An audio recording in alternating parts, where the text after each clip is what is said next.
Assalamualaikum warahmatullahi wabarakatuh. Halo teman-teman semua. Sebelumnya perkenalkan dahulu, saya Fazadah Kurnia Masita. Di sini saya akan menjelaskan materi mengenai studi kasus anak berkebutuhan khusus disleksia. Apa itu disleksia? Istilah disleksia berasal dari bahasa Yunani yaitu dis yang berarti sulit, sedangkan lex yang berasal dari kata ligens yang berarti berbicara.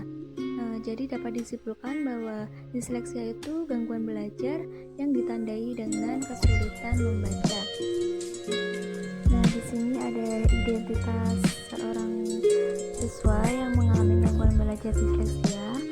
Nama inisial GR, tempat tanggal lahir tanggal 21 Juli 2010, usia 10 tahun, alamat Kringsing, Batang. Jenis kelaminnya yaitu laki-laki.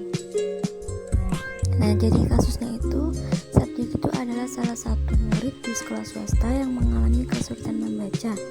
Subjek sering membaca terbalik tulisan dalam bacaan.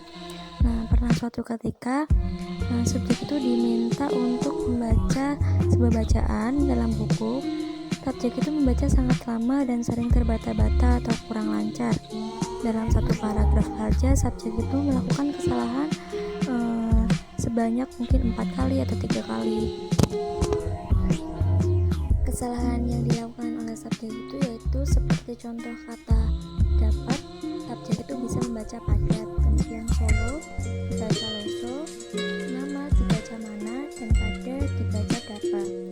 Selain melakukan kesalahan dengan membaca terbalik, dia itu juga kurang lancar dalam membaca. Dia mengalami kesulitan dalam menyebutkan kembali informasi dalam bacaan tersebut. Ketika guru bertanya mengenai isi bacaan, subjek itu tidak bisa menjawab sama sekali. Subjek ini itu adalah anak yang cenderung nakal dan kurang mau memperhatikan ketika guru sedang mengajar. Subjek ini sedang bertanya, tetapi pertanyaannya tidak sesuai dengan apa yang sedang dibahas oleh guru. Subjek itu adalah anak seorang karyawan pabrik dan pedagang soto. Setiap harinya itu ayahnya itu bekerja di pabrik dari pagi sampai malam, sedangkan ibunya berjualan soto dari pagi sampai sore, sehingga subjek itu kurang mendapat perhatian dari kedua orang tuanya. Dan ketika di rumah, subjek itu tidak dibimbing untuk belajar.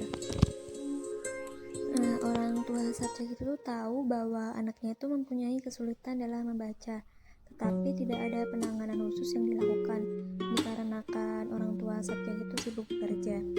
Orang tua subjek itu menyerahkan sepenuhnya kepada sekolah tanpa melakukan penanggulangan. Tapi kurangnya perhatian dan penanganan di rumah oleh orang tuanya menyebabkan kurang berartinya penanganan dari pihak sekolah, karena kasus kesulitan membaca yang dialami oleh subjek itu memerlukan dukungan dari pihak orang tuanya juga. Dikarenakan kurangnya perhatian dari orang tua, subjek itu adalah pribadi yang mudah emosi.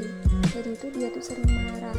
Subjek ini sangat sensitif, apabila ia tersinggung sedikit